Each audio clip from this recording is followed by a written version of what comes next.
Hello, আসসালামু আলাইকুম বন্ধুরা, সবাই কেমন আছেন? প্রতিদিনের মতো চলে আসলাম আমি আজকে রান্নাঘরে। তো আজকে আমি পুঁই শাক দিয়ে চিংড়ি মাছ দিয়ে রান্না করব। এই যে চিংড়ি মাছগুলো দিয়ে দিলাম, দিয়ে দিব হলুদ, লবণ, মরিচের গুঁড়া।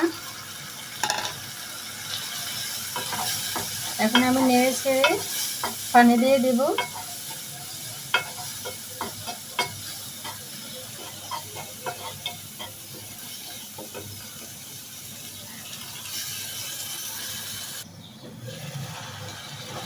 চিংড়ি মাছগুলো কষানো হয়ে গেল, এবার আমি ডাঁটাগুলো দিয়ে দিব।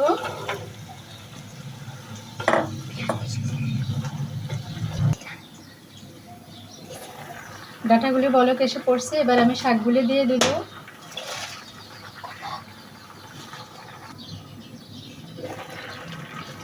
শাকটা হয়ে গেছে, এবার আমি